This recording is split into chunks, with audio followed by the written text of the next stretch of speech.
Hello friends, welcome back to my YouTube channel. ಸ್ನೇಹಿತರೆ, ಇವತ್ತಿನ classes ನೋಡ್ತಾ ಹೋದರೆ ಮನೋವಿಜ್ಞಾನಕ್ಕೆ ಸಂಬಂಧಪಟ್ಟಂತೆ CDP ಏನು ಶಿಶು ಮನೋವಿಜ್ಞಾನ ಇದೆಯೋ ಸೊ ಅದಕ್ಕೆ ಸಂಬಂಧಪಟ್ಟಂಥ ಕ್ವಶನ್ಸ್ಗಳನ್ನ ನೋಡ್ತಾ ಹೋಗೋಣ. ಸೊ ಫಸ್ಟ್ ಕ್ವಶನ್ ನೋಡೋದಾಗ ಸ್ನೇಹಿತರೆ, ನಿಗದಿಪಡಿಸಿದ ಸಮಯದ ಅವಧಿಯಲ್ಲಿ ಹೆಚ್ಚಿನ ಸಂಖ್ಯೆಯಲ್ಲಿ ವಿಚಾರಗಳನ್ನು ವೇಗವಾಗಿ ಹುಟ್ಟಿಸುವ ಸಾಮರ್ಥ್ಯವೇ ನವ್ಯತೆ, ನಿರರ್ಗಳತೆ, ಮೌಲಿಕತೆ, ವಿಸ್ತೃತಗೊಳಿಸುವಿಕೆ. ಸೊ ಫಸ್ಟ್ ಕ್ವಶನ್ ನೋಡ್ತಾ ಹೋದರೆ, ನಿಗದಿಪಡಿಸಿದ ಸಮಯದ ಅವಧಿಯಲ್ಲಿ ಹೆಚ್ಚಿನ ಸಂಖ್ಯೆಯಲ್ಲಿ ವಿಚಾರಗಳನ್ನು ವೇಗವಾಗಿ ಹುಟ್ಟಿಸುವಂಥ ಒಂದು ಸಾಮರ್ಥ್ಯ. ಸೊ ಇದು ನವ್ಯತೆ ಬರುತ್ತಾ, ನಿರರ್ಗಳತೆ ಬರುತ್ತಾ, ಮೌಲಿಕತೆ, ವಿಸ್ತೃತಗೊಳಿಸುವಿಕೆ. ಇಟ್ ಮೀನ್ಸ್ ಇಲ್ಲಿ ಏನಾಗುತ್ತೆ, ನಾವು ಮಾತಾಡ್ತಕ್ಕಂಥ ಒಂದು ಶೈಲಿ ನೋಡ್ತಾ ಹೋಗ್ತೀವಿ ಸ್ನೇಹಿತರೆ. ನವ್ಯತೆ ಅಂತ ಹೇಳಿದ್ರೆ ಹೊಸ ಹೊಸ ಪದಗಳಂತ ಹೇಳಬಹುದು. ಬಟ್ ಇದೇನಾಗುತ್ತೆ, ಹೆಚ್ಚಿನ ಸಂಖ್ಯೆಯಲ್ಲಿ ವಿಚಾರವನ್ನು ವೇಗವಾಗಿ ಹುಟ್ಟಿಸ್ತಕ್ಕಂಥ ಒಂದು ಸಾಮರ್ಥ್ಯ ಅಂತ ಹೇಳಿದ್ರೆ ಆಪ್ಷನ್ ಬಿ ನಿರರ್ಗಳತೆ ಆಗಿರುತ್ತೆ. ನಾವು ಮಾತಾಡ್ತಕ್ಕಂಥ ಒಂದು ಪದಗಳೇನಿರುತ್ತೋ, ಮಾತಾಡ್ತಕ್ಕಂಥ ಒಂದು ವಿಚಾರ ಏನಿರುತ್ತೋ, ಸೊ ಒಂದಕ್ಕೊಂದು ಜಾಸ್ತಿ ಸಂಖ್ಯೆಯ ವಿಚಾರಗಳನ್ನು ನಾವು ಯಾವುದೇ ಒಂದು ತಪ್ಪಿಲ್ಲದೆ ನಿರರ್ಗಳವಾಗಿ ಮಾತಾಡ್ತಕ್ಕಂಥದ್ದು. ಓಕೆ, ಸೊ ಹಾಗೆ ಆನ್ಸರ್ ಆಪ್ಷನ್ ಬಿ ನಿರರ್ಗಳತೆ ಬರುತ್ತೆ. ನೀವು ಕೇಳಬಹುದು, ಹೆಚ್ಚಿನ ಸಂಖ್ಯೆಯಲ್ಲಿ ವಿಚಾರಗಳನ್ನ ವೇಗವಾಗಿ ಹುಟ್ಟಿಸ್ತಕ್ಕಂಥ ನವ್ಯತೆ ಬರಲ್ವಾ ಅಂತ. ಸೊ ನವ್ಯತೆ ಅಂದರೆ ಹೊಸದನ್ನು ಸೃಷ್ಟಿ ಮಾಡ್ತಕ್ಕಂಥದ್ದು ಅಂತ ನಾವು ಹೇಳ್ಬಹುದು ಸ್ನೇಹಿತರೆ. ಬಟ್ ಇಲ್ಲಿ ಏನಾಗಿದೆ, ವಿಚಾರಗಳನ್ನು ವೇಗವಾಗಿ ಹುಟ್ಟಿಸ್ತಕ್ಕಂಥದ್ದು ನಿರರ್ಗಳತೆ ಆಗಿರುತ್ತೆ.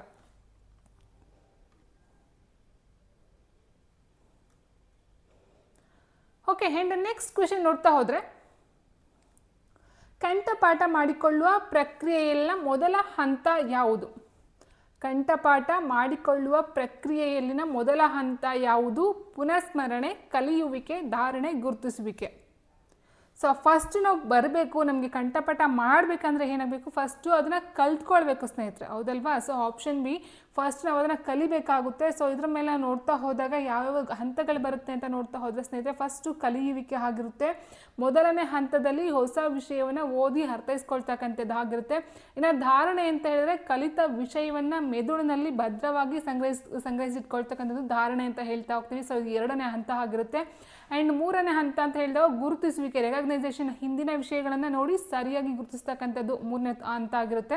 ಇನ್ನು ನಾಲ್ಕನೇ ಹಂತ ಹೇಳಿದಾಗ ಪುನಃಸ್ಮರಣೆ, ಅಗತ್ಯವಿದ್ದಾಗ ಸಂಗ್ರಹಿಸಿಟ್ಟ ವಿಷಯವನ್ನು ನೆನಪಿಗೆ ತಂದುಕೊಳ್ತಕ್ಕಂಥದ್ದು, ಪುನಃಸ್ಮರಣೆ ಆಗುತ್ತೆ. ಸೊ ಈ ರೀತಿ ನೋಡ್ತಾ ಹೋದಾಗ ಫಸ್ಟ್ ಆಪ್ಷನ್ ನೋಡ್ತಾ ಹೋದಾಗ ಕಲಿಯೋದು, ಎರಡನೇದು ಧಾರಣೆ, ಮೂರನೇದು ಗುರುತಿಸುವಿಕೆ, ನಾಲ್ಕನೇದು ಪುನಃಸ್ಮರಣೆ. ಆ್ಯಂಡ್ ನೆಕ್ಸ್ಟು, ಇವುಗಳಲ್ಲಿ ಯಾವುದು ಕಲಿಕೆಗೆ ಸಂಬಂಧಿಸಿದಂತೆ ಸರಿ ಇದೆ ಅಂತ ಕೇಳಿದರೆ, ಕಲಿಕೆಗೆ ಸಂಬಂಧಪಟ್ಟಂತೆ ಯಾವ ಒಂದು ಹೇಳಿಕೆ ಸರಿಯಾಗಿದೆ?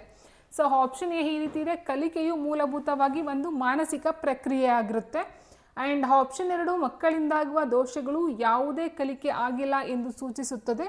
ಆಪ್ಷನ್ ಸಿ, ಧನಾತ್ಮಕ ಮನೋಭಾವ ಹಾಗೂ ತೃಪ್ತಿದಾಯಕ ವಾತಾವರಣವು ಕಲಿಕಾಕಾರರಲ್ಲಿ ಪರಿಣಾಮಕಾರಿ ಕಲಿಕೆಯನ್ನು ಉಂಟು ಮಾಡುತ್ತದೆ. ಆಪ್ಷನ್ ಡಿ, ಕಲಿಕೆಯು ಭಾವನಾತ್ಮಕ ಕಾರಕಗಳ ಪ್ರಭಾವಕ್ಕೆ ಒಳಪಡುವುದಿಲ್ಲ ಅಂತ ಕೊಟ್ಟಿದ್ದಾರೆ.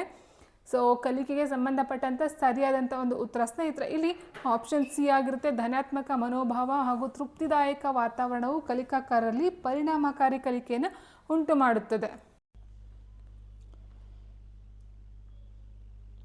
ಸೊ ಧನಾತ್ಮಕ ಮನೋಭಾವ ಹಾಗೂ ತೃಪ್ತಿದಾಯಕ ವಾತಾವರಣವು ಕಲಿಕಾಕಾರರಲ್ಲಿ ಪರಿಣಾಮಕಾರಿ ಕಲಿಕೆಯನ್ನು ಉಂಟು ಮಾಡುತ್ತದೆ. ಸೊ ಕಲಿಕೆಗೆ ಸಂಬಂಧಪಟ್ಟಂತೆ ನೋಡ್ತಾ ಹೋದಾಗ ಸ್ನೇಹಿತರೆ ನೋಡಿ, ಇಲ್ಲಿ ಧನಾತ್ಮಕ ಭಾವನೆಗಳು ಮತ್ತು ಸುರಕ್ಷಿತ ವಾತಾವರಣ ವಿದ್ಯಾರ್ಥಿಗಳಲ್ಲಿ ಆಸಕ್ತಿ, ಗಮನ ಹಾಗೂ ಗ್ರಹಿಕೆಯನ್ನು ಹೆಚ್ಚಿಸುತ್ತದೆ.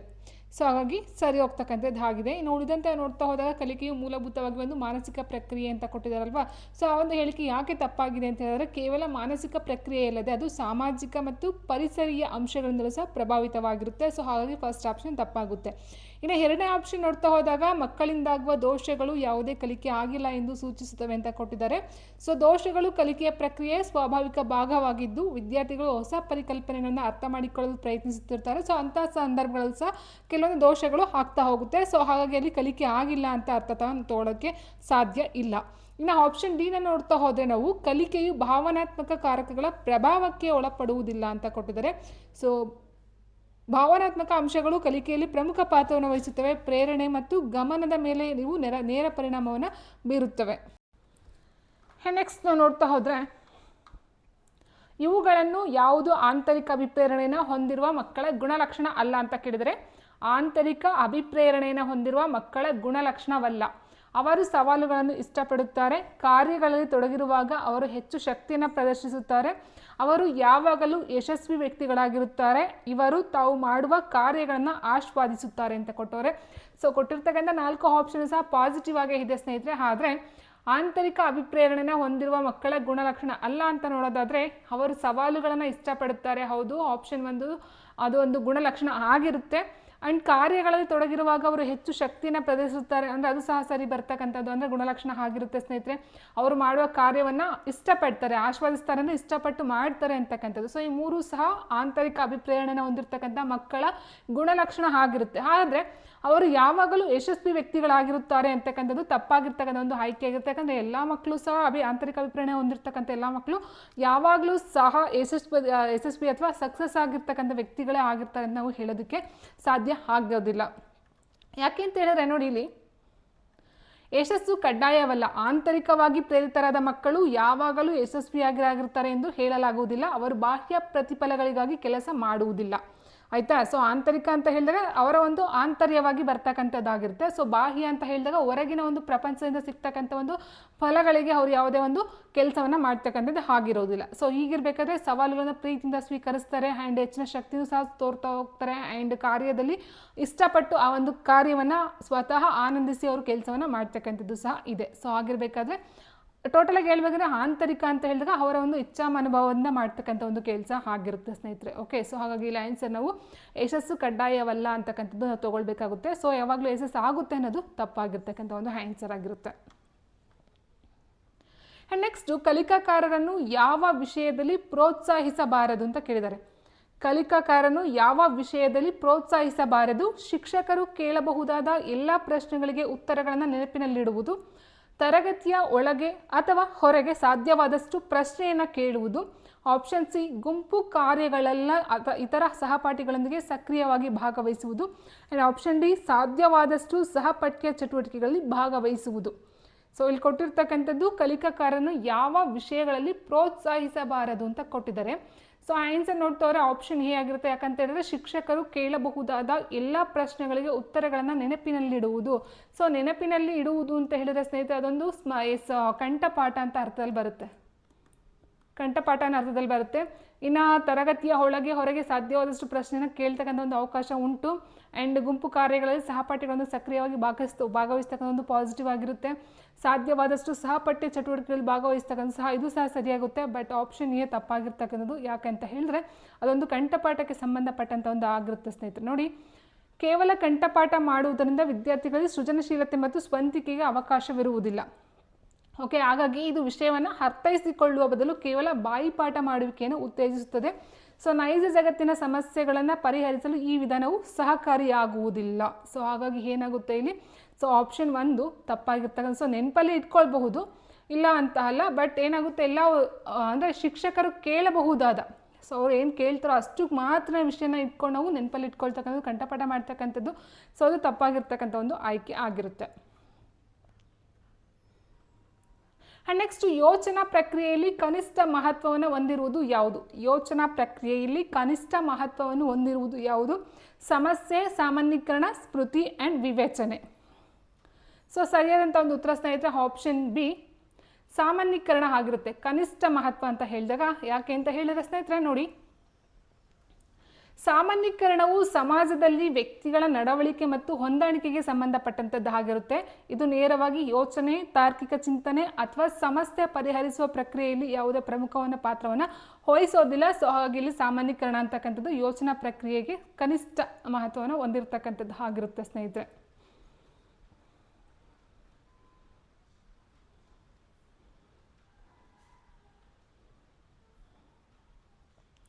ಆ್ಯಂಡ್ ಮುಂದಿನ ಪ್ರಶ್ನೆ, ಶಿಕ್ಷಕರ ಪ್ರಮುಖ ಜವಾಬ್ದಾರಿ ಯಾವುದು ಅಂತ ಕೇಳಿದರೆ, ಶಿಕ್ಷಕರ ಪ್ರಮುಖ ಜವಾಬ್ದಾರಿ ಯಾವುದು? ವಿದ್ಯಾರ್ಥಿಗಳ ವಿಭಿನ್ನ ಕಲಿಕಾ ಶೈಲಿಗಳಿಗೆ ಅನುಗುಣವಾದ ಕಲಿಕಾ ಅವಕಾಶಗಳನ್ನು ನೀಡುವುದು, ಶಿಸ್ತನ್ನು ಕಟ್ಟುನಿಟ್ಟಾಗಿ ಪಾಲಿಸುವುದು, ಪಾಠ ಯೋಜನೆ ತಯಾರಿಸಿ ಅದಕ್ಕೆ ಅನುಸಾರವಾಗಿ ಬೋಧಿಸುವುದು, ಸಾಧ್ಯವಾದಷ್ಟು ಹೆಚ್ಚು ಚಟುವಟಿಕೆಗಳನ್ನು ಸಂಘಟಿಸುವುದು. ಸೊ ಕೊಟ್ಟಿರ್ತಕ್ಕಂಥದ್ರಲ್ಲಿ ಆಪ್ಷನ್ ಬಿ 1 ತಪ್ಪಾಗಬಹುದು ಸ್ನೇಹಿತರೆ. ಮಿಕ್ಕಂತೆ ನಾವು ನೋಡ್ತಾ ಹೋದಾಗ ವಿದ್ಯಾರ್ಥಿಗಳ ಕಲಿಕಾ ಶೈಲಿಗಳಿಗೆ ಅನುಗುಣವಾಗಿ ಕಲಿಕಾ ಅವಕಾಶಗಳನ್ನು ಕೊಡ್ತಕ್ಕಂಥದ್ದು ಸರಿಯಾಗುತ್ತೆ. ಪಾಠ ಯೋಜನೆ ತಯಾರಿಸಿ ಅದಕ್ಕೆ ಅನುಸಾರವಾಗಿ ಬೋಧಿಸ್ತಕ್ಕಂಥದ್ದು ಸಹ ಸರಿ ಹೋಗುತ್ತೆ. ಸಾಧ್ಯವಾದಷ್ಟು ಹೆಚ್ಚು ಚಟುವಟಿಕೆಯನ್ನು ಸಂಘಟಿಸ್ತಕ್ಕಂಥದ್ದು, ಸೊ ಅದು ಸಹ ಸರಿ ಹೋಗುತ್ತೆ. ಆದರೆ ಮಕ್ಕಳನ್ನ ದೃಷ್ಟಿಯನ್ನು ಇಟ್ಕೊಂಡು ನಾವು ಏನು ಶಿಶು ಕೇಂದ್ರಿತ ಶಿಕ್ಷಣ ಅಂತ ಏನು ಹೇಳ್ತೀವೋ, ಸೊ ಅದರ ಬೇಸಿಸ್ ಮೇಲೆ ನಾವು ಕೆಲಸ ಮಾಡ್ತೀವಿ ಅಂತ ಹೇಳಿದಾಗ ವಿದ್ಯಾರ್ಥಿಗಳ ವಿಭಿನ್ನ ಕಲಿಕಾ ಶೈಲಿಗಳಿಗೆ ಅನುಗುಣವಾಗಿ ಕಲಿಕಾ ಅವಕಾಶಗಳನ್ನು ನೀಡ್ತಾ ಬರ್ತಕ್ಕಂಥದ್ದು ಶಿಕ್ಷಕರ ಪ್ರಮುಖ ಒಂದು ಜವಾಬ್ದಾರಿ ಆಗಿರುತ್ತೆ. Okay, so answer option A ಆಗಿರುತ್ತೆ. ಆ್ಯಂಡ್ ನೆಕ್ಸ್ಟು, ಜಲ ಶುದ್ಧೀಕರಣ ಪಾಠವನ್ನು ವಿವರಿಸಲು ಅತ್ಯಂತ ಸೂಕ್ತ ವಿಧಾನ ಯಾವುದು? ಜಲ ಶುದ್ಧೀಕರಣ ಪಾಠವನ್ನು ವಿವರಿಸಲು ಅತ್ಯಂತ ಸೂಕ್ತ ವಿಧಾನ ಯಾವುದು? ಪಠ್ಯಪುಸ್ತಕದಲ್ಲಿ ಓದಿಕೊಳ್ಳುವುದು, ಚಿತ್ರಪಟದೊಂದಿಗೆ ಪ್ರಕ್ರಿಯೆಯನ್ನು ವಿವರಿಸುವುದು, ವಿದ್ಯಾರ್ಥಿಗಳನ್ನು ಜಲ ಶುದ್ಧೀಕರಣ ಕೇಂದ್ರಕ್ಕೆ ಕರೆದೊಯ್ಯುವುದು. ಆಪ್ಷನ್ ಡಿ, ಜಲ ಶುದ್ಧೀಕರಣದ ಮಾದರಿಯನ್ನು ತಯಾರಿಸಲು ವಿದ್ಯಾರ್ಥಿಗಳಿಗೆ ಸೂಚಿಸುವುದು. ಸೊ ಇಲ್ಲೇನಾಗಿದೆ, ಪಾಠವನ್ನು ಬೋಧನೆ ಮಾಡ್ತಕ್ಕಂಥದ್ದಾಗಿದೆ ಸ್ನೇಹಿತರೆ. ಇಲ್ಲಿ ಪಾಠವನ್ನು ವಿವರಿಸ್ತಕ್ಕಂಥದ್ದು. ಸೊ ವಿವರಣೆ ಕೊಡಬೇಕಂತ ಹೇಳಿದ್ರೆ ಆನ್ಸರ್ ಆಪ್ಷನ್ ಸಿನ ತಗೊಳ್ತೇವೆ. ವಿದ್ಯಾರ್ಥಿಗಳನ್ನು ಜಲ ಶುದ್ಧೀಕರಣ ಕೇಂದ್ರಕ್ಕೆ ಕರೆದೊಯ್ತಕ್ಕಂಥದ್ದು ಆನ್ಸರ್ ಆಗುತ್ತೆ. ನಾವು ನೋಡ್ತಾ ಹೋದಾಗ ಪಠ್ಯಪುಸ್ತಕದ ಓದ್ಕೊಳ್ತಕ್ಕಂಥದ್ದು ಆ್ಯಂಡ್ ಚಿತ್ರಪಟದೊಂದಿಗೆ ಪ್ರಕ್ರಿಯೆ ವಿವರಿಸೋದು ಇವೆಲ್ಲ ಸಹ ಒಂದು ಮೆಥಡ್ ಆದ್ರೂ ಸಹ ಜಲ ಶುದ್ಧೀಕರಣ ಪಾಠಕ್ಕೆ ಸೂಕ್ತವಾದ ವಿಧಾನ ಅಂತ ಹೇಳಿದ್ರೆ ಅದು ಆಪ್ಷನ್ ಸಿ ಆಗಿರುತ್ತೆ. ಇನ್ನು ಜಲ ಶುದ್ಧೀಕರಣ ಮಾದರಿ ತಯಾರಿಸಲು ವಿದ್ಯಾರ್ಥಿಗಳ ಸೂಚನೆ ಕೊಡ್ತಕ್ಕಂಥದ್ದು ಆಗುತ್ತೆ. ಯಾವಾಗ ಅಂತ ಹೇಳಿದ್ರೆ ನೆಕ್ಸ್ಟ್ ಸ್ಟೆಪ್ಪು ಪಾಠವನ್ನು ಮಾಡಿದ ನಂತರ ಮಕ್ಕಳಿಗೆ ಕೊಡ್ತಕ್ಕಂಥ ಒಂದು ವರ್ಕ್ ಅಂತ ಹೇಳ್ಬಹುದಾಗಿರುತ್ತೆ. ನಾನು ನೆಕ್ಸ್ಟ್ ಇದಕ್ಕೆ ಸಂಬಂಧಪಟ್ಟಂತೆ ನೋಡ್ತಾ ಹೋದರೆ ಸ್ನೇಹಿತರೆ, ವಿದ್ಯಾರ್ಥಿಗಳಿಗೆ ಪಠ್ಯದಲ್ಲಿ ಓದುವುದಕ್ಕಿಂತ ಪ್ರಾಯೋಗಿಕವಾಗಿ ಮತ್ತು ನೇರವಾಗಿ ಕಲಿಯುವುದರಿಂದ ವಿಷಯವು ಶಾಶ್ವತವಾಗಿ ಅರ್ಥ ಆಗ್ತಾ ಹೋಗುತ್ತೆ. ಇನ್ನು ಜಲ ಶುದ್ಧೀಕರಣ ಕೇಂದ್ರಕ್ಕೆ ಭೇಟಿ ನೀಡೋದ್ರಿಂದ ಆಗ್ತಕ್ಕಂಥ ಒಂದು ಉಪಯೋಗ ಪ್ರಯೋಜನಗಳೇನಂತ ನೋಡ್ತಾ ಹೋದರೆ ನೇರ ಅನುಭವ ಆಗುತ್ತೆ. ಫಸ್ಟು ನೇರ ಅನುಭವ ಅಂದರೆ ನೀರನ್ನು ಹೇಗೆ ಸ್ವಚ್ಛಗೊಳಿಸಲಾಗುತ್ತೆ ಮತ್ತು ಹಂತದ ಪ್ರಕ್ರಿಯೆಗಳನ್ನ ಕಣ್ಣಾರೆ ನೋಡ್ತಕ್ಕಂಥದ್ದು. ಸೊ ನೇರ ಅನುಭವ ಆಗುತ್ತೆ. ಸೊ ಅದು ನೆನಪಲ್ಲಿ ಜಾಸ್ತಿ ಉಳ್ಕೊಳ್ತಕ್ಕಂಥದ್ದಾಗಿರುತ್ತೆ. ಇನ್ನು ವೈಜ್ಞಾನಿಕ ತಿಳುವಳಿಕೆ ಸಿಗ್ತಾ ಹೋಗುತ್ತೆ ಆ್ಯಂಡ್ ಅದರ ಜೊತೆಗೆ ದೀರ್ಘಕಾಲೀನ ನೆನಪು ಉಳಿತಾಕ್ಕಂಥದ್ದಾಗಿದೆ. ಸೊ ಇಲ್ಲಿ ಪ್ರಾಯೋಗಿಕವಾಗಿ ನೋಡೋದ್ರಿಂದ ವಿದ್ಯಾರ್ಥಿಗಳಲ್ಲಿ ವಿಷಯದ ಬಗ್ಗೆ ಆಳವಾದ ಆಸಕ್ತಿ ಮತ್ತು ಗ್ರಹಿಕೆ ಮೂಡ್ತಕ್ಕಂಥದ್ದು ಆಗಿರುತ್ತೆ. ನಾನು ನೆಕ್ಸ್ಟ್ ಬಂದು ಒಂದು ಕಾರ್ಯ ಮಾಡುತ್ತಿರುವಾಗ ಮಗುವಿಗೆ ಬೇಸರ ಉಂಟಾದರೆ ಇದರ ಅರ್ಥ ಏನು? ಒಂದು ಕೆಲಸ ಅಥವಾ ಒಂದು ಏನೋ ಮಾಡ್ತಾ ಇದ್ದಾರೆ ಅಂತ ಹೇಳಿದಾಗ ಮಗುವಿಗೆ ಸಡನ್ನಾಗಿ ಏನು ಬೇಸರ ಆಗುತ್ತೆ ಆ ಒಂದು ಕೆಲಸದ ಬಗ್ಗೆ. ಯಾಕೆ? ಸೊ ಆ ಮಗು ಕಲಿಯಲು ಸಮರ್ಥವಾಗಿರಲಿಕ್ಕಿಲ್ಲ ಫಸ್ಟು. ಎರಡನೇ ಆಪ್ಷನ್ ಕೊಟ್ಟವ್ರೆ ಮಗುವಿಗೆ ಶಿಸ್ತು ನೀಡುವ ಅಗತ್ಯವಿದೆ. ಆಪ್ಷನ್ ಸಿ, ಮಗುವು ಜಾಣವಾಗಿರಲಿಕ್ಕಿಲ್ಲ. ಆಪ್ಷನ್ ಡಿ, ಕಾರ್ಯವು ಪ್ರಾಯಶಃ ಯಾಂತ್ರಿಕ ಪುನರಾವರ್ತನೆ ಆಗಿರಬಹುದು. ಸೊ ನಮಗೆ ಗೊತ್ತಿರ್ತಕ್ಕಂಥ ಒಂದು ವಿಷಯ ತಗೊಂಡು ಪದೇ ಪದೇ ಅದನ್ನೇ ಮಾಡ್ತಾ ಹೋದರೆ ನಮಗೆ ಬೇಸರ ಆಗ್ತಕ್ಕಂಥದ್ದಾಗಿರ್ಬೋದು. ಅಥವಾ ಒಂದು ಯಾವುದೋ ನೋಡ್ತಾ ಇದ್ದೀವಿ ಅಂತ ಹೇಳಿದಾಗ ಸೊ ಆಲ್ರೆಡಿ ನಮ್ಗೆ ವಿಷಯ ಗೊತ್ತಿದೆ ಅಂತ ಹೇಳಿದಾಗ ಮತ್ತೆ ಅದು ನೋಡೋದಕ್ಕೆ ನಮ್ಗೆ ಬೇಸರ ಆಗಿರ್ಬೋದು. ಇಟ್ ಮೀನ್ಸ್ ಇಲ್ಲಿ ಕಾರ್ಯವು ಪ್ರಾಯಶಃ ಯಾಂತ್ರಿಕ ಪುನರಾವರ್ತನೆ ಆಗಿರಬಹುದು. ಗೊತ್ತಿರ್ತಕ್ಕಂಥದ್ದೇ ಪದೇ ಪದೇ ಹೇಳ್ತಾ ಇದ್ರೆ ಮಕ್ಕಳಿಗೆ ಕೇಳೋದಕ್ಕೆ ಇಂಟ್ರೆಸ್ಟ್ ಇರೋದಿಲ್ಲ ಅಂತಕ್ಕಂಥದ್ದು ಆಗಿರುತ್ತೆ.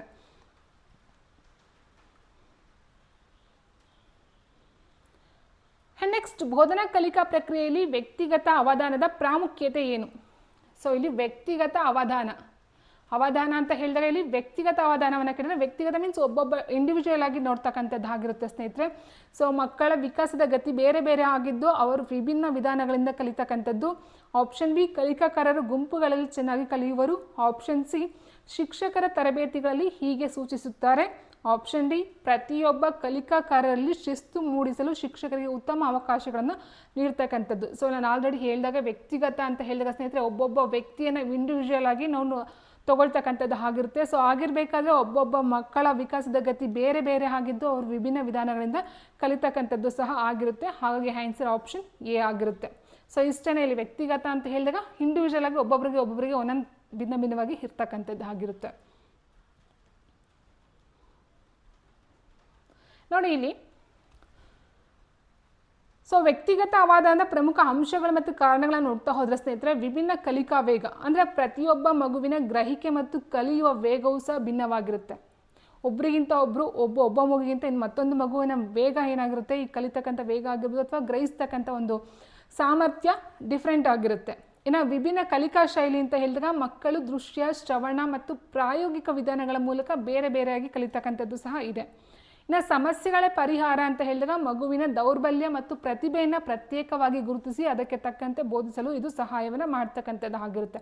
ಸರಿ, ದೌರ್ಬಲ್ಯ ಅಂತ ಹೇಳಿದಾಗ ಎಲ್ಲ ಮಕ್ಕಳು ಚೆನ್ನಾಗಿ ಓದ್ತವೆ ಅಂತಕ್ಕಂಥದ್ದು ಅಲ್ಲ, ಅಥವಾ ಎಲ್ಲ ಮಕ್ಕಳು ಸಹ ಇಂಟೆಲಿಜೆಂಟ್ ಅಂತಕ್ಕಂಥದ್ದಲ್ಲ, ಅಥವಾ ಎಲ್ಲ ಮಕ್ಕಳು ವೀಕ್ ಅಂತಕ್ಕಂಥದ್ದು ಅಲ್ಲ. ಸೊ ವೀಕ್ ಯಾರಿರ್ತಾರೋ ಸ್ಟ್ರಾಂಗ್ ಇರ್ತಾರೋ ಸೊ ಅವರನ್ನು ಡಿವೈಡ್ ಮಾಡಿ ಸೊ ಅವರಿಗೆ ತಕ್ಕಂತೆ ಬೋಧಿಸ್ತಕ್ಕಂಥದ್ದು ಈ ಒಂದು ಸಮಸ್ಯೆಗಳ ಪರಿಹಾರ ಅಂತ ಹೇಳಬಹುದಾಗಿರುತ್ತೆ.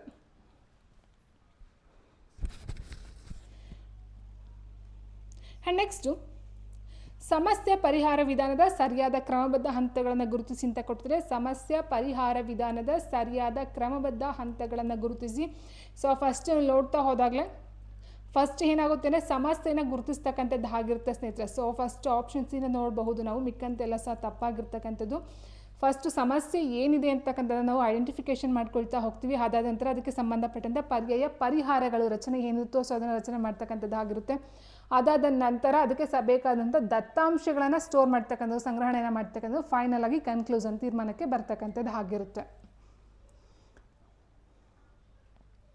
ಆ್ಯಂಡ್ ನೆಕ್ಸ್ಟ್ ವಿಮರ್ಶಾತ್ಮಕ ಬೋಧನಾಶಾಸ್ತ್ರವು ನಂಬಿರುವುದು ಏನನ್ನ. ಸೊ ವಿಮರ್ಶಾತ್ಮಕ ಬೋಧನಾಶಾಸ್ತ್ರಕ್ಕೆ ಸಂಬಂಧಪಟ್ಟಂತೆ ಸರಿಯಾದಂಥ ಒಂದು ಹೇಳಿಕೆ ಯಾವುದಂತ ಕೇಳಿದರೆ, ಮಕ್ಕಳು ಶಾಲೆಯಿಂದ ಹೊರಗೆ ಕಲಿಯುವುದೆಲ್ಲ ಅಪ್ರಸ್ತುತ, ಕಲಿಕಾಕಾರರು ಸ್ವತಂತ್ರವಾಗಿ ತರ್ಕ ಮಾಡಬಾರದು, ಕಲಿಕಾಕಾರರ ಅನುಭವ ಮತ್ತು ಗ್ರಹಿಕೆಗಳು ಪ್ರಮುಖವಾಗಿದೆ, ಯಾವಾಗಲೂ ಶಿಕ್ಷಕರು ತರಗತಿ ಬೋಧನೆಯ ನೇತೃತ್ವವನ್ನು ವಹಿಸಬೇಕು. ಸೊ ವಿಮರ್ಶಾತ್ಮಕ ಬೋಧನಾಶಾಸ್ತ್ರ ಅಂದರೆ ಏನಂತ ಫಸ್ಟ್ ನಾವು ತಿಳ್ಕೊಳ್ಬೇಕಾಗುತ್ತೆ ಸ್ನೇಹಿತರೆ. ಸೊ ವಿಮರ್ಶಾತ್ಮಕ ಅಂದರೆ ವಿಮರ್ಶೆಯನ್ನು ಮಾಡ್ತಕ್ಕಂಥದ್ದು. ಸೊ ವಿಮರ್ಶೆ ಮಾಡಬೇಕಂದ್ರೆ ಆ ವಿಷಯದ ಬಗ್ಗೆ ಸಂಪೂರ್ಣ ಗ್ರಹಿಕೆ ನಮ್ಗೆ ಆಗಿರಬೇಕಾಗಿರುತ್ತೆ, ಹೌದಲ್ವಾ. ಸೊ ಹಾಗಿದ್ದಾಗ ಮಾತ್ರ ನಾವು ಅದ್ರ ಬಗ್ಗೆ ವಿಮರ್ಶೆ ಚರ್ಚೆಗಳು ಮಾಡೋದಕ್ಕೆ ಸಾಧ್ಯ ಆಗ್ತಕ್ಕಂಥದ್ದು. ಸೊ ಹೀಗಿರಬೇಕಾದ್ರೆ ಮಕ್ಕಳು ಶಾಲೆಯಲ್ಲಿ ಹೊರಗೆ ಕಲಿಯುವುದೆಲ್ಲ ಅಪ್ರಸ್ತುತ ಅಂತಕ್ಕಂಥದ್ದು ತಪ್ಪಾಗಿರ್ತಕ್ಕಂಥದ್ದು. ಆ್ಯಂಡ್ ಕಲಿಕಾಕಾರರು ಸ್ವತಂತ್ರವಾಗಿ ತರ್ಕ ಮಾಡಬಾರದು ತಪ್ಪಾಗುತ್ತೆ. ಇನ್ನು ಯಾವಾಗಲೂ ಶಿಕ್ಷಕರು ತರಗತಿ ಬೋಧನೆ ನೇತೃತ್ವವನ್ನು ವಹಿಸಬೇಕು ಅನ್ನೋದು ಸಹ ತಪ್ಪಾಗುತ್ತೆ. ಸೊ ಆನ್ಸರ್ ಆಪ್ಷನ್ ಸಿ, ಕಲಿಕಾಕಾರ ಅನುಭವ ಮತ್ತು ಗ್ರಹಿಕೆಗಳು ಪ್ರಮುಖವಾಗಿದೆ ಅಂತಕ್ಕಂಥದ್ದು ಸರಿಯಾಗಿರ್ತಕ್ಕಂಥ ಆನ್ಸರು.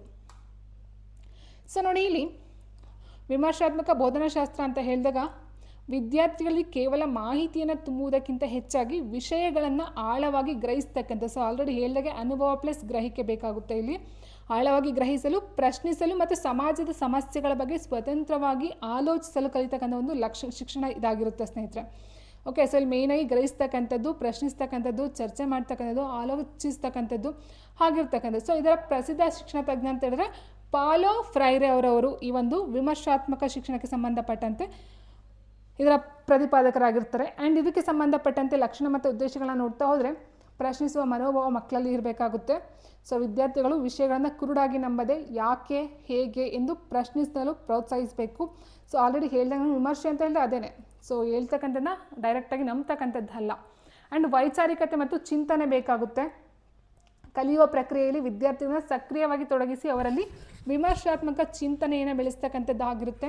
ಇನ್ನು ಸಾಮಾಜಿಕ ಜಾಗೃತಿ ಅಂತ ಹೇಳಿದರೆ ಶಿಕ್ಷಣವನ್ನು ಕೇವಲ ಉದ್ಯೋಗಕ್ಕಾಗಿ ಮಾತ್ರವಲ್ಲದೆ ಸಾಮಾಜಿಕ ಅಸಮಾನತೆಗಳನ್ನು ಅರ್ಥ ಮಾಡಿಕೊಳ್ತಕ್ಕಂಥದ್ದು ಮತ್ತು ಸಕಾರಾತ್ಮಕ ಸಮಾಜ ನಿರ್ಮಾಣಕ್ಕೆ ಬಳಸ್ಕೊಳ್ತಕ್ಕಂಥದ್ದು ಆಗಿರುತ್ತೆ. ಇನ್ನು ಸಂವಾದಾತ್ಮಕ ಕಲಿಕೆ ಅಂತ ಹೇಳಿದ್ರೆ ಬೋಧಕ ಮತ್ತು ವಿದ್ಯಾರ್ಥಿಗಳ ನಡುವೆ ಕೇವಲ ಉಪನ್ಯಾಸದ ಬದಲು ಮುಕ್ತ ಚರ್ಚೆ ಮತ್ತು ಸಂವಾದಕ್ಕೆ ಆದ್ಯತೆಯನ್ನು ನೀಡ್ತಕ್ಕಂಥದ್ದು ಆಗಿರುತ್ತೆ ಸ್ನೇಹಿತರೆ. ಸೊ ಇದೆಲ್ಲ ವಿಮರ್ಶಾತ್ಮಕ ಚಿಂತನೆಗೆ ಬರ್ತಕ್ಕಂಥ ಅಂಶಗಳಾಗಿರುತ್ತೆ. ಇನ್ನು ನೆಕ್ಸ್ಟು ಬೋಧನೆಯಿಂದ ಕಲಿಕೆಯೆಡೆಗೆ ಗಮನ ನೀಡುವುದು ಸಾಧ್ಯವಾಗುವುದು ಯಾವಾಗ. ಬೋಧನೆಯಿಂದ ಕಲಿಕೆಯೆಡೆಗೆ ಗಮನ ನೀಡುವುದು ಸಾಧ್ಯವಾಗುವುದು ಯಾವಾಗ?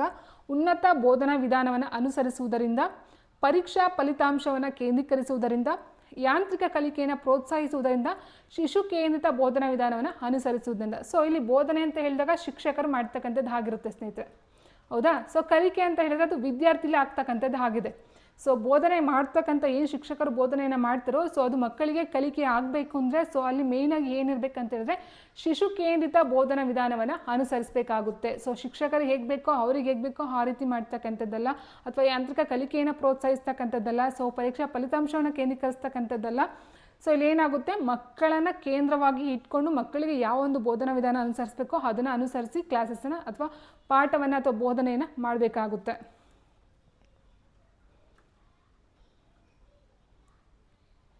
ಸೊ ನೋಡಿ, ಶಿಶು ಕೇಂದ್ರಿತ ಬೋಧನಾ ವಿಧಾನವು ಕೇವಲ ಶಿಕ್ಷಕರ ಬೋಧನೆಗೆ ಸೀಮಿತವಾಗಿದೆ. ಮಕ್ಕಳ ಆಸಕ್ತಿ, ಸಾಮರ್ಥ್ಯ ಮತ್ತು ಅಗತ್ಯತೆಗಳಿಗೆ ತಕ್ಕಂತೆ ಕಲಿಕಾ ಪ್ರಕ್ರಿಯೆಯನ್ನು ರೂಪಿಸ್ತಕ್ಕಂಥದ್ದಾಗಿದೆ. ಸೊ ಇದರಿಂದ ಮಕ್ಕಳು ಸ್ವತಃ ಕಲಿಯಲು, ವಿಷಯವನ್ನು ಅರ್ಥೈಸಿಕೊಳ್ಳಲು ಮತ್ತು ಸಕ್ರಿಯವಾಗಿ ಪಾಲ್ಗೊಳ್ಳಲು ಅವಕಾಶವನ್ನು ಕೊಟ್ಟಂತೆ ಆಗುತ್ತೆ. ಸೊ ಇದನ್ನು ನಾವು ಶಿಶು ಕೇಂದ್ರಿತ ಅಂತ ಹೇಳ್ತೇವೆ. ಇಟ್ ಮೀನ್ಸ್ ಮಕ್ಕಳಿಗೆ ಯಾವ ರೀತಿ ಇಷ್ಟ ಆಗುತ್ತೋ ಆಸಕ್ತಿ, ಸಾಮರ್ಥ್ಯ, ಅಗತ್ಯತೆ, ಸೊ ಅದನ್ನು ಗಮನದಲ್ಲಿ ಇಟ್ಕೊಂಡು ಶಿಶು ಕೇಂದ್ರಿತ ಬೋಧನಾ ವಿಧಾನವನ್ನು ಅಳವಡಿಸ್ಕೊಂಡಾಗ ಮಕ್ಕಳಲ್ಲಿ ಕಲಿಕೆ ಅಂತಕ್ಕಂಥದ್ದು ಸರಾಗವಾಗಿ ಆಗ್ತಕ್ಕಂಥದ್ದು. ಆ್ಯಂಡ್ ನೆಕ್ಸ್ಟು ಪ್ರಗತಿಶೀಲ ಶಿಕ್ಷಣದ ಗುಣಲಕ್ಷಣ ಯಾವುದು ಅಂತ ಕೇಳಿದರೆ ವಿದ್ಯಾರ್ಥಿ ಕೇಂದ್ರಿತ ಕಲಿಕೆ, ಪಠ್ಯ ಪುಸ್ತಕಗಳ ಆಚೆಗಿನ ಜ್ಞಾನ, ಸಮಗ್ರ ಮೌಲ್ಯಮಾಪನ. ಸೊ ಪ್ರಗತಿಶೀಲ ಶಿಕ್ಷಣದ ಗುಣಲಕ್ಷಣಗಳು ಯಾವುವು? ಸೊ ಆನ್ಸರ್ ಆಪ್ಷನ್ ಡಿ ಆಗಿರುತ್ತೆ ಸ್ನೇಹಿತರೆ. ವಿದ್ಯಾರ್ಥಿ ಕೇಂದ್ರಿತ ಕಲಿಕೆಯೂ ಆಗಿರುತ್ತೆ, ಪಠ್ಯಪುಸ್ತಕಗಳ ಆಚೆಗಿನ ಜ್ಞಾನ ಇರುತ್ತೆ, ಓನ್ಲಿ ಪಠ್ಯಪುಸ್ತಕ ಮಾತ್ರ ಓದಬೇಕು, ಎಕ್ಸಾಮ್ ಬರೀಬೇಕು, ಎಕ್ಸಾಮಲ್ಲಿ ಪಾಸ್ ಆಗಬೇಕು ಅಂತಕ್ಕಂಥದ್ದು ಅಲ್ಲ. ಸೊ ಸಮಗ್ರ ಮೌಲ್ಯಮಾಪನ ಅಂತ ಹೇಳಿದಾಗ ಅದು ಅಷ್ಟೇ ಜಸ್ಟ್ ಪರೀಕ್ಷೆಗೆ ಸೀಮಿತವಾಗಿರದೆ ಒಂದು ಪಠ್ಯೇತರ ಚಟುವಟಿಕೆ ಆಗಿರ್ಬೋದು. ಸಮಗ್ರ ಅಂತ ಹೇಳಿದಾಗ ಇಡೀ ಕ್ಲಾಸಸ್ದಲ್ಲಿ ಏನು ನಡೀತೋ ಆ್ಯಂಡ್ ಹೊರಗಡೆ ಏನು ನಡೀತೋ ಆ್ಯಂಡ್ ಇಡೀ ವರ್ಷದ ಒಂದು ಮೌಲ್ಯಮಾಪನ ಇರುತ್ತೋ. ಸೊ ಎಲ್ಲ ಟೋಟಲಾಗಿ ನಾವು ಸಮಗ್ರ ಮೌಲ್ಯಮಾಪನ ತೊಗೊಂಡಾಗ ಸೊ ಇದೆಲ್ಲ ನಾವು ಪ್ರಗತಿಶೀಲ ಶಿಕ್ಷಣದ ಗುಣಲಕ್ಷಣವಾಗಿ ನೋಡ್ತಾ ಹೋಗ್ತೀವಿ ಸ್ನೇಹಿತರೆ. ಇನ್ನು ಯಾವುದೆಲ್ಲ ಬರುತ್ತೆ ಅಂತ ನೋಡೋದಾದರೆ ನೋಡಿ, ಇಲ್ಲಿ ಪ್ರಗತಿಶೀಲ ಶಿಕ್ಷಣವು ಸಾಂಪ್ರದಾಯಿಕ ಶಿಕ್ಷಣದ ಕಂಠಪಾಠ ಮತ್ತು ಕಟ್ಟುಪಾಡುಗಳಿಗೆ ಪರ್ಯಾಯವಾಗಿ ರೂಪುಗೊಂಡಂತಹ ಒಂದು ವಿದ್ಯಾರ್ಥಿ ಕೇಂದ್ರಿತ ವಿಧಾನವಾಗಿದೆ. ಅಂದರೆ ಸಾಂಪ್ರದಾಯಿಕ ಶಿಕ್ಷಣ ಮತ್ತು ಕಟ್ಟುಪಾಡುಗಳಿಗೆ ಹೊರತಾಗಿ, ಇಟ್ ಮೀನ್ಸ್ ಆಪೋಸಿಟ್ ಆಗಿ ಅದು ಉಟ್ಕೊಂಡಿರ್ತಕ್ಕಂಥ ಒಂದು ಶಿಕ್ಷಣ ಆಗಿರುತ್ತೆ ಸ್ನೇಹಿತರೆ. ಇದು ಅನುಭವದ ಮೂಲಕ ಕಲಿತಕ್ಕಂಥದ್ದು, ಪ್ರಾಯೋಗಿಕ ಜ್ಞಾನ ಮತ್ತು ಮಗುವಿನ ಸರ್ವತೋಮುಖ ಬೆಳವಣಿಗೆಗೆ ಹೆಚ್ಚಿನ ಆದ್ಯತೆಯನ್ನು ಕೊಡ್ತಕ್ಕಂಥದ್ದು ಆಗಿರುತ್ತೆ. ಇನ್ನು ಇದರ ಪ್ರಮುಖ ಗುಣಲಕ್ಷಣ ನೋಡ್ತಾ ಹೋದರೆ ವಿದ್ಯಾರ್ಥಿ ಕೇಂದ್ರಿತ ಕಲಿಕೆ ಆಗುತ್ತೆ. ಸೊ ಆಲ್ರೆಡಿ ಹೇಳ್ದಾಗೆ ಬೋಧನೆ ಅಂತಕ್ಕಂಥ ಶಿಕ್ಷಕರಿಗೆ ಸೀಮಿತವಾಗಿರದೆ ಮಕ್ಕಳಿಗೆ ಬೇಕಾದಂಥ ಆಸಕ್ತಿ, ಅಗತ್ಯತೆಗಳು ಆ್ಯಂಡ್ ಸಾಮರ್ಥ್ಯಕ್ಕೆ ತಕ್ಕಂತೆ ಕಲಿಕೆ ಆಧರಿಸಿರ್ತಕ್ಕಂಥದ್ದಾಗಿದೆ. ಅದರ ಜೊತೆಗೆ ಕೈಯಾರೆ ಕೆಲಸ ಮಾಡುವ ಮೂಲಕ ಕಲಿತಕ್ಕಂಥದ್ದಾಗಿದೆ. ಆ್ಯಂಡ್ ನೆಕ್ಸ್ಟು ವಿಮರ್ಶಾತ್ಮಕ ಚಿಂತನೆ ಮತ್ತು ಸಮಸ್ಯೆ ಪರಿಹಾರಕ್ಕೆ ಸಂಬಂಧಪಟ್ಟಂತೆ ಮಾಡ್ತಾ ಹೋಗ್ತಾರೆ. ಆ್ಯಂಡ್ ಸಹಕಾರಿ ಕಲಿಕೆ ಅಂತ ಹೇಳಿದ್ರೆ ವಿದ್ಯಾರ್ಥಿಗಳಿಗೆ ಗುಂಪುಗಳಲ್ಲಿ ಕೆಲಸವನ್ನು ಮಾಡ್ತಕ್ಕಂಥದ್ದಾಗಿರುತ್ತೆ. ಆ್ಯಂಡ್ ಪಠ್ಯಪುಸ್ತಕಗಳ ಆಚೆಗಿನ ಜ್ಞಾನ. ಸೊ ಕೇವಲ ಪಠ್ಯಪುಸ್ತಕ ಬದನೆಕಾಯಿ ಆಗದೆ ಕೇವಲ ಪುಸ್ತಕದ ಬದನೆಕಾಯಿ ಆಗಿದೆ, ನೈಜ ಪ್ರಪಂಚದ ಅನುಭವಗಳು ಮತ್ತು ಜೀವನ ಕೌಶಲ್ಯಗಳಿಗೆ ಒತ್ತನ್ನು ನೀಡ್ತಕ್ಕಂಥದ್ದು ಆಗಿರುತ್ತೆ. ಇಲ್ಲ ಸಮಗ್ರ ಮೌಲ್ಯಮಾಪನ ಅಂತ ಇಲ್ಲ, ಕೇವಲ ಪರೀಕ್ಷೆ ಮತ್ತು ಅಂಕಗಳ ಆಧಾರದ ಮೇಲೆ ಮೌಲ್ಯಮಾಪನ ಮಾಡದೆ ಮಗುವಿನ ಒಟ್ಟಾರೆ ಕೌಶಲ್ಯಗಳು, ಸೃಜನಶೀಲತೆಯನ್ನು ಗಮನದಲ್ಲಿಟ್ಕೊಂಡು ಮೌಲ್ಯಮಾಪನವನ್ನು ಮಾಡ್ತಕ್ಕಂಥದ್ದಾಗಿರುತ್ತೆ. ಇನ್ನು ಪ್ರಜಾಪ್ರಭುತ್ವ ಮೌಲ್ಯ ಅಂತ ಹೇಳಿದಾಗ ತರಗತಿಯಲ್ಲಿ ಮುಕ್ತ ಮತ್ತು ಸಹಕಾರಿಯಾದ ವಾತಾವರಣವನ್ನು ಸೃಷ್ಟಿಸಿ ಸ್ವತಂತ್ರ ನಿರ್ಧಾರಗಳನ್ನು ತೆಗೆದುಕೊಳ್ತಕ್ಕಂಥದ್ದು, ವಿದ್ಯಾರ್ಥಿಗಳಿಗೆ ಸ್ವತಂತ್ರವನ್ನು ನೀಡ್ತಕ್ಕಂಥದ್ದು ಆಗಿರುತ್ತೆ. ಆ್ಯಂಡ್ ನೆಕ್ಸ್ಟು ಅಭಿಪ್ರೇರಣೆಯ ಸಿದ್ಧಾಂತಗಳ ಪ್ರಕಾರ ಶಿಕ್ಷಕರ ಕಲಿಕೆಯನ್ನು ಹೇಗೆ ಸಂವರ್ಧಿಸುವರು? ಅಭಿಪ್ರೇರಣೆ ಸಿದ್ಧಾಂತಗಳ ಪ್ರಕಾರ ಶಿಕ್ಷಕರ ಕಲಿಕೆಯನ್ನು ಹೇಗೆ ಸಂವರ್ಧಿಸುವರು? ಆದರ್ಶ ಏಕರೂಪ ಅಪೇಕ್ಷೆ ನಿಗದಿಪಡಿಸುವುದು, ವಿದ್ಯಾರ್ಥಿಗಳಿಂದ ವಾಸ್ತವಿಕ ಅಪೇಕ್ಷೆ ಇಟ್ಟುಕೊಳ್ಳುವುದು, ವಿದ್ಯಾರ್ಥಿಗಳಿಂದ ಯಾವುದೇ ಅಪೇಕ್ಷೆ ಇಟ್ಟುಕೊಳ್ಳಬಾರದು, ವಿದ್ಯಾರ್ಥಿಗಳಿಂದ ಗರಿಷ್ಠ ಅಪೇಕ್ಷೆನ ಇಟ್ಟುಕೊಳ್ಳುವುದನ್ನ ಕೊಟ್ಟಿದ್ದಾರೆ ಸರಿಯಾದಂಥ ಒಂದು ಉತ್ತರ ಸ್ನೇಹಿತರೆ. ವಿದ್ಯಾರ್ಥಿಗಳಿಂದ ಅಂದರೆ ವಾಸ್ತವಿಕ ಅಟ್ ಪ್ರೆಸೆಂಟ್ ಏನು ನಡೀತಾ ಇದೆಯೋ ಸೊ ಅದಕ್ಕೆ ಸಂಬಂಧಪಟ್ಟಂಥ ಒಂದು ಅಪೇಕ್ಷೆನ ಇಟ್ಕೊಳ್ತಕ್ಕಂಥದ್ದು ಆಗಿರುತ್ತೆ. ಸೊ ಗರಿಷ್ಠ ಕನಿಷ್ಠ ಅನ್ನೋದಕ್ಕಿಂತ ಹೆಚ್ಚಾಗಿ ವಾಸ್ತವವಾಗಿ ಈಗ ಏನು ನಡಿಬೇಕೋ ಸೊ ಅದ್ರ ಬಗ್ಗೆ ಅಪೇಕ್ಷೆನ ಇಟ್ಕೊಳ್ತಕ್ಕಂಥದ್ದು ಈ ಒಂದು ಅಭಿಪ್ರೇರಣೆ ಸಿದ್ಧಾಂತದಲ್ಲಿ ಬರ್ತಕ್ಕಂಥದ್ದು. ಆ್ಯಂಡ್ ನೆಕ್ಸ್ಟು ವಿಜ್ಞಾನ ಕಲಾ ಪ್ರದರ್ಶನಗಳು ಸಂಗೀತ ನೃತ್ಯ ಪ್ರದರ್ಶನಕ್ಕೆ ಹಾಗೂ ಶಾಲಾ ನಿಯತಕಾಲಿಕೆಯನ್ನು ಹೊರತರಲು ಕಾರಣವೇನು? ವಿಜ್ಞಾನ ಕಲಾ ಪ್ರದರ್ಶನಗಳು ಸಂಗೀತ ನೃತ್ಯ ಪ್ರದರ್ಶನ ಹಾಗೂ ಶಾಲಾ ನಿಯತಕಾಲಿಕೆಯನ್ನು ಹೊರತರಲು ಕಾರಣವೇನು? ಸೊ ಆಪ್ಷನ್ ನೋಡ್ತಾ ಹೋದರೆ ಕಲಿಕಾಕಾರರಿಗೆ ಸೃಜನಾತ್ಮಕ ಮಾರ್ಗವನ್ನು ನೀಡ್ತಕ್ಕಂಥದ್ದು, ಪಾಲಕರನ್ನು ತೃಪ್ತಿಕರಿಸ್ತಕ್ಕಂಥದ್ದು, ಶಾಲೆಯ ಹೆಸರನ್ನು ಉತ್ತಮಗೊಳಿಸ್ತಕ್ಕಂಥದ್ದು, ವಿವಿಧ ವೃತ್ತಿಗಳಿಗೆ ವಿದ್ಯಾರ್ಥಿಗಳನ್ನ ಸಜ್ಜುಗೊಳಿಸ್ತಕ್ಕಂಥದ್ದು. ಸೊ ಇಲ್ಲಿ ವಿವಿಧ ವೃತ್ತಿಗಳನ್ನೋದಕ್ಕಿಂತ ಹೆಚ್ಚಾಗಿ ಸ್ನೇಹಿತರೆ ಶಿಕ್ಷಕರು ಅಂತ ಹೇಳಿದಾಗ ಏನಾಗುತ್ತೆ, ಇಲ್ಲಿ ಮಕ್ಕಳು ಅಂತ ಬರ್ತಾರೆ, ಹೌದಾ, ಮಕ್ಕಳು ಬರ್ತಾರೆ. ಸೊ ಆ ಒಂದು ಮಕ್ಕಳಿಗೆ ಯಾವುದೇ ಒಂದು ಇನ್ನು ವೃತ್ತಿಗೆ ಸಂಬಂಧಪಟ್ಟಂತೆ ಅವ್ರಿಗೆ ಯಾವುದೇ ಒಂದು ಕಾನ್ಸೆಪ್ಟ್ ಆಗಲಿ, ಸಾಮರ್ಥ್ಯ ಆಗಲಿ, ಮೈಂಡ್ ಆಸಕ್ತಿ ಆಗಲಿ ಇರೋದಿಲ್ಲ. ಸೊ ಅಲ್ಲಿ ಏನಾಗುತ್ತೆ ಅಂದರೆ ಕಲಿಕಾಕಾರರಿಗೆ ಕಲಿಕೆ ಆಗಬೇಕು ಅಷ್ಟೇ. ಇಲ್ಲಿ ಮೇಯ್ನ್ ಇಂಪಾರ್ಟೆಂಟ್ ಉದ್ದೇಶ ಅಂತ ಹೇಳಿದ್ರೆ ಕಲಿಕಾಕಾರರು ಕಲಿಕೆ ಆಗಬೇಕು ಅಂತಕ್ಕಂಥದ್ದು ಅಲ್ಲಿನ ಒಂದು ಉದ್ದೇಶ ಆಗಿರುತ್ತೆ. ಸೊ ಹೀಗಿರಬೇಕಾದ್ರೆ ಆಪ್ಷನ್ ಎ ಕಲಿಕಾಕಾರರಿಗೆ ಸೃಜನಾತ್ಮಕ ಮಾರ್ಗವನ್ನು ನೀಡ್ತಕ್ಕಂಥದ್ದು ಇದರ ಪ್ರಮುಖ ಕಾರಣ ಅಥವಾ ಉದ್ದೇಶ ಆಗಿರ್ತಕ್ಕಂಥದ್ದು. ಸೊ ಅರ್ಥ ಆಯ್ತಲ್ವಾ? ಸೊ ಕ್ಲಾಸಸ್ಸಲ್ಲಿ ಸಂಗೀತ ನೃತ್ಯ ಇಟ್ ಮೀನ್ಸ್ ಒಂದು ಪಠ್ಯೇತರ ಚಟುವಟಿಕೆ ಅಂತ ಏನು ಹೇಳ್ತೀವೋ ಅಥವಾ ಸಾಂಸ್ಕೃತಿಕ ಕಾರ್ಯಕ್ರಮಗಳಂತ ಏನು ಹೇಳ್ತೀವೋ ಸೊ ಇದು ಮಕ್ಕಳಲ್ಲಿ ಸೃಜನಾತ್ಮಕ ಮಾರ್ಗವನ್ನು ಕೊಡ್ತಕ್ಕಂಥದ್ದಂತ ಹೇಳಬಹುದಾಗಿರುತ್ತೆ.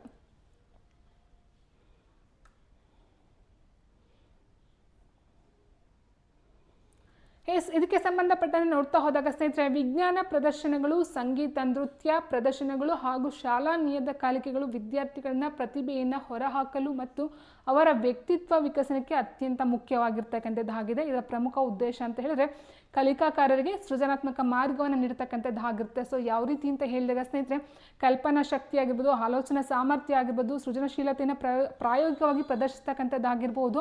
ಆ್ಯಂಡ್ ಕೇವಲ ಬಾಯಿಪಾಠದ ಬದಲು ಸ್ವತಃ ಕಲೆ ವಿಜ್ಞಾನ ಹಾಗೂ ಸಾಹಿತ್ಯದಲ್ಲಿ ತೊಡಗಿಸಿಕೊಳ್ಳುವುದರಿಂದ ಅವರ ಕಲಿಕೆಯು ಹೆಚ್ಚು ಪರಿಣಾಮಕಾರಿಯಾಗಿ ಇರ್ತಕ್ಕಂಥದ್ದು ಆಗಿರುತ್ತೆ.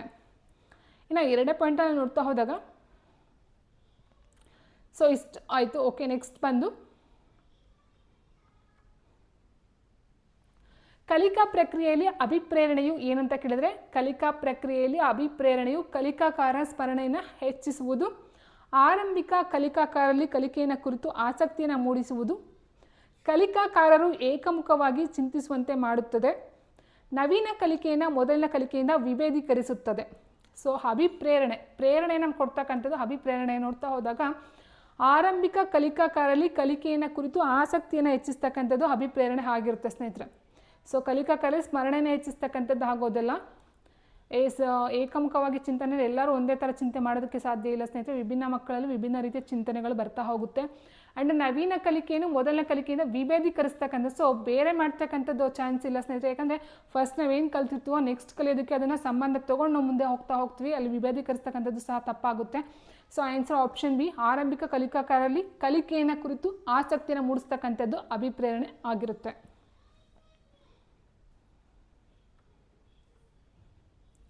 ಆ್ಯಂಡ್ ನೆಕ್ಸ್ಟು ಸಮಸ್ಯೆ ಪರಿಹಾರ ವಿಧಾನದ ಅತ್ಯಂತ ಪ್ರಮುಖ ಗುಣಲಕ್ಷಣ ಯಾವುದು? ಸಮಸ್ಯೆ ಪರಿಹಾರ ವಿಧಾನದ ಅತ್ಯಂತ ಪ್ರಮುಖ ಗುಣಲಕ್ಷಣ ಯಾವುದು? ಇದು ಶಿಕ್ಷಕ ಕೇಂದ್ರಿತ ವಿಧಾನವಾಗಿದೆ. ಸೊ ನಾವು ಎಲ್ಲಿಂದ ಎಲ್ಲಿಗೆ ಹೋದರೂ ಸಹ ಸ್ನೇಹಿತರೆ ಬೋಧನೆ ಕಲಿಕೆ ಅಂತ ಹೇಳಿದಾಗ ವಿದ್ಯಾರ್ಥಿ ಕೇಂದ್ರಿತನೇ ಆಗಿರುತ್ತೆ, ಶಿಕ್ಷಕ ಕೇಂದ್ರಿತ ಆಗಿರೋದಿಲ್ಲ. ಆ್ಯಂಡ್ ನೆಕ್ಸ್ಟು ಸಮಸ್ಯೆಗಳು ಕಲಿಯೋರಿಗೆ ಸ್ವಂತದ್ದಾಗಿರುತ್ತವೆ ಮತ್ತು ನೈಜವಾಗಿರುತ್ತವೆ. ಇದು ಕೇವಲ ಪಠ್ಯಪುಸ್ತಕದ ಮಾಹಿತಿಯನ್ನು ನೆನಪಿನಲ್ಲಿ ಇಟ್ಟುಕೊಳ್ಳಲು ಸಹಕಾರಿಯಾಗುತ್ತವೆ. ಸೊ ಇದನ್ನು ಪ್ರಾಥಮಿಕ ಶಾಲೆಯ ಸಣ್ಣ ಮಕ್ಕಳಿಗೆ ಮಾತ್ರ ಬಳಸಬಹುದು ಅಂತ ಕೊಟ್ಟಿದ್ದಾರೆ. ಸೊ ಅಲ್ಲಿ ಕೊಟ್ಟಿರ್ತಕ್ಕಂಥ ಆಪ್ಷನ್ ನೋಡ್ತಾ ಹೋದಾಗ ಸಮಸ್ಯೆ ಪರಿಹಾರ ವಿಧಾನ ಅಂದರೆ ಮೇಯ್ನ್ ಆಗಿ ಏನಂತ ಹೇಳಿದ್ರೆ ಸಮಸ್ಯೆಗಳು ಕಲಿಯೋರಿಗೆ ಸ್ವಂತದ್ದಾಗಿರುತ್ತದೆ. ಸೊ ನಾವು ಒಂದು ಸಮಸ್ಯೆನ ಬಿಡಿಸ್ತೀವಿ ಅಂತ ಹೇಳಿದ್ರೆ ಆ ಒಂದು ಸಮಸ್ಯೆ ನಮಗೆ ಒಂದು ಸ್ವಂತ. ಸೊ ಅದರ ಒಂದು ಜವಾಬ್ದಾರಿ ಸಂಪೂರ್ಣ ಜವಾಬ್ದಾರಿ ನಮ್ಮ ಮೇಲೆ ಇರುತ್ತೆ ಅಂತಕ್ಕಂಥದ್ದು ಆಗಿರುತ್ತೆ. ಸೊ ಹೀಗಿರ್ಬೇಕಾದ್ರೆ ಆನ್ಸರ್ ಆಪ್ಷನ್ ಬಿ, ಸಮಸ್ಯೆಗಳು ಕಲಿಯುವವನಿಗೆ ಸ್ವಂತದ್ದಾಗಿರುತ್ತವೆ ಮತ್ತು ನೈಜವಾಗಿರುತ್ತವೆ ಅಂತಕ್ಕಂಥದ್ದು ಸರಿಯಾದಂಥ ಒಂದು ಉತ್ತರ ಆಗಿರುತ್ತೆ.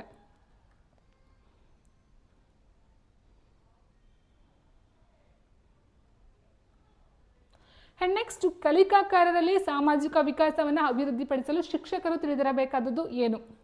ಕಲಿಕಾಕಾರರಲ್ಲಿ ಸಾಮಾಜಿಕ ವಿಕಾಸವನ್ನು ಅಭಿವೃದ್ಧಿಪಡಿಸಲು ಶಿಕ್ಷಕರು ತಿಳಿದಿರಬೇಕಾದಂಥ ಅಂಶ ಯಾವುದು? ಸೊ ಆಪ್ಷನ್ ನೋಡ್ತಾ ಹೋದಾಗ ಕಲಿಕಾಕಾರ ವೈಯಕ್ತಿಕ ಆಸಕ್ತಿ, ಆ್ಯಂಡ್ ಕಲಿಕಾಕಾರ ಕಾರ್ಯಕ್ಷಮತೆ, ಕಲಿಕಾಕಾರ ಎಲ್ಲ ವಿಷಯ, ಕಲಿಕಾಕಾರರ ದೈಹಿಕ ವಿಕಾಸ. ಸೊ ಇಲ್ಲಿ ಕೇಳಿರ್ತಕ್ಕಂಥ ಸಾಮಾಜಿಕ ವಿಕಾಸ ಅಂತ ಹೇಳಿದ್ರೆ ಸಮಾಜದಲ್ಲಿ ಅವರ ಒಂದು ಅಭಿವೃದ್ಧಿ ಆಗಿರಬೇಕಾಗುತ್ತೆ ಸ್ನೇಹಿತರೆ. ಸೊ ಆಗಿರ್ಬೇಕಾದ್ರೆ ದೈಹಿಕ ವಿಕಾಸ ಬರೋದಿಲ್ಲ. ಮಕ್ಕಳು ದೈಹಿಕವಾಗಿ ಎಷ್ಟು ವಿಕಾಸವನ್ನು ಹೊಂದಿದ್ದಾರೆ ಅನ್ನೋ ಮಾತಕ್ಕೆ ಸಮಾಜಕ್ಕೆ ಅದಕ್ಕೂ ಇರುತ್ತೆ. ಏನಂತೇಳಿ ಎಲ್ಲ ಬರುತ್ತೆ ಸ್ನೇಹಿತರೆ. ಆಪ್ಷನ್ ಸಿ, ಕಲಿಕಾಕಾರ ಎಲ್ಲ ವಿಷಯ ಅಂದರೆ ವೈಯಕ್ತಿಕ ಕಾರ್ಯಕ್ಷಮತೆ ದೈಹಿಕ ಸಹ ನೋಡಿ ಕೊಡ್ತಾ ಹೋಗ್ತೀನಿ ಆನ್ಸರು. ನೋಡಿ ಇಲ್ಲಿ ಕಲಿಕಾಕಾರರಲ್ಲಿ ಸಾಮಾಜಿಕ ವಿಕಾಸವನ್ನು ಅಭಿವೃದ್ಧಿಪಡಿಸಲು ಶಿಕ್ಷಕರು ವಿದ್ಯಾರ್ಥಿಗಳ ಒಟ್ಟಾರೆ ಬೆಳವಣಿಗೆಯನ್ನು ಅರ್ಥ ಮಾಡಿಕೊಳ್ತಕ್ಕಂಥ ಅತ್ಯಗತ್ಯ. ಸೊ ಸಾಮಾಜಿಕ ಕೌಶಲ್ಯಗಳು ಕೇವಲ ಒಂದು ಅಂಶಕ್ಕೆ ಸೀಮಿತವಾಗಿರದೆ ಅದು ಒಟ್ಟಾರೆ ವ್ಯಕ್ತಿತ್ವಕ್ಕೆ ಸಂಬಂಧಪಟ್ಟಂತೆ ಆಗಿರುತ್ತೆ. ಸೊ ಆದ್ದರಿಂದ ವಿದ್ಯಾರ್ಥಿಗಳೇ ಸಾಮಾಜಿಕ ವಿಕಾಸನ ಬೆಳೆಸಬೇಕಂತಂದರೆ ಈ ಕೆಳಗಿನ ಅಂಶಗಳು ತಿಳ್ಕೊಂಡಿರಬೇಕು. ಸೊ ಅದು ವೈಯಕ್ತಿಕ ಆಸಕ್ತಿಗಳಾಗಿರ್ಬೋದು, ಸಾಮಾಜಿಕ ಹಿನ್ನೆಲೆ, ಭಾವನಾತ್ಮಕ ಸ್ಥಿತಿ, ಮಾನಸಿಕ ಬೆಳವಣಿಗೆ. ಸೊ ಇಷ್ಟು ಸಹ ಸಾಮಾಜಿಕ ಬೆಳವಣಿಗೆಗೆ ಸಂಬಂಧಪಟ್ಟಂತೆ ಸಾಮಾಜಿಕ ವಿಕಾಸಕ್ಕೆ ಸಂಬಂಧಪಟ್ಟಂತೆ ಅಂಶಗಳು ಪ್ರಮುಖ ಪಾತ್ರವನ್ನು ವಹಿಸ್ತಕ್ಕಂಥದ್ದು ಆಗಿರುತ್ತೆ. ಆ್ಯಂಡ್ ನೆಕ್ಸ್ಟ್ ಲಾಸ್ಟ್ ಕ್ವೆಶನ್ ಸ್ನೇಹಿತರೆ, ತರಗತಿಯಲ್ಲಿ ಶಿಕ್ಷಕರು ಪರಿಸರ ಮಾಲಿನ್ಯಕ್ಕೆ ಸಂಬಂಧಿಸಿದ ಸಮಸ್ಯೆಯೊಂದನ್ನು ನೀಡಿ ವಿದ್ಯಾರ್ಥಿಗಳೇ ಗುಂಪುಗಳಲ್ಲಿ ಚರ್ಚಿಸಿ ಪರಿಹಾರವನ್ನು ಹುಡುಕಲು ಹೇಳುತ್ತಾರೆ. ಇದು ಯಾವ ಕಲಿಕಾ ವಿಧಾನವನ್ನು ಸೂತ್ರೀಕರಿಸುತ್ತದೆ? ಸೊ ಇಲ್ಲಿ ಪರಿಸರ ಮಾಲಿನ್ಯಕ್ಕೆ ಸಂಬಂಧಪಟ್ಟಂತೆ ಸಮಸ್ಯೆಯನ್ನು ಕೊಟ್ಟಿದ್ದಾರೆ. ಸೊ ವಿದ್ಯಾರ್ಥಿಗಳು ಅದನ್ನು ಪರಿಹಾರನ ಹುಡುಕಬೇಕು ಸ್ನೇಹಿತರ. ಸೊ ಉಪನ್ಯಾಸ ವಿಧಾನ, ಸಮಸ್ಯೆ ಪರಿಹಾರ ವಿಧಾನ, ಕಂಠಪಾಠ ವಿಧಾನ, ಪ್ರದರ್ಶನ ವಿಧಾನ. ಸೊ ಆನ್ಸರ್ ಆಗುತ್ತೆ ಆಪ್ಷನ್ ಬಿ ಆಗುತ್ತೆ. ಯಾಕಂದರೆ ಉಪನ್ಯಾಸ ವಿಧಾನ ಅಂತ ಹೇಳಿದಾಗ ಶಿಕ್ಷಕರು ಮಾತ್ರನೇ ಮಾಡ್ತಕ್ಕಂಥದ್ದು. ಅಲ್ಲಿ ಮಕ್ಕಳಿಗೆ ಯಾವುದೇ ಒಂದು ಸಮಸ್ಯೆ ಆಗಿರ್ಬೋದು ಅಥವಾ ಅವರ ಒಂದು ಇನ್ಕ್ಲೂಡ್ ಇರೋದಿಲ್ಲ. ಇನ್ನು ಕಂಠಪಾಠ ವಿಧಾನ ಅಂತ ಹೇಳಿದಾಗ ಅದು ಸಹ ತಪ್ಪಾಗುತ್ತೆ, ಪ್ರದರ್ಶನ ಸಹ ತಪ್ಪಾಗುತ್ತೆ ಸ್ನೇಹಿತರೆ. ಸೊ ಸಮಸ್ಯೆ ಅಂತ ಹೇಳಿದಾಗ ಸಮಸ್ಯೆ ಪರಿಹಾರ ವಿಧಾನವನ್ನು ಬಳಸ್ಕೊಂಡು ಇಲ್ಲಿ ಮಕ್ಕಳುಗಳು ಏನು ಮಾಡ್ತಾರೆ, ತಮ್ಮ ಒಂದು ಸಮಸ್ಯೆಯ ಪರಿಹಾರನ ಹುಡ್ತಕ್ಕಂಥ ಒಂದು ಮೆಥಡ್ ಅಂತ ಹೇಳ್ಬಹುದಾಗಿರುತ್ತೆ. ಸೊ ಹೀಗಿರಬೇಕಾದ್ರೆ ಆನ್ಸರ್ ಆಪ್ಷನ್ ಬಿ, ಸಮಸ್ಯೆ ಪರಿಹಾರ ವಿಧಾನ. ಸೊ ಇಷ್ಟು ಒಂದು ಸೈಕಾಲಜಿಗೆ ಸಂಬಂಧಪಟ್ಟಂಥ ಕ್ವೆಶನ್ಸ್ಗಳಾಗಿತ್ತು ಸ್ನೇಹಿತರೆ. ಸೊ ಸೈಕಾಲಜಿ ಆರ್ ಶಿಶು ಮನೋವಿಜ್ಞಾನ, ಸೊ ಯಾವುದಾದ್ರು ತಗೊಳ್ಳಿ. ಸೊ ಇದಕ್ಕೆ ಸಂಬಂಧಪಟ್ಟಂಥ ಕ್ಲಾಸಸ್ ಇವತ್ತು ಆಗಿತ್ತು.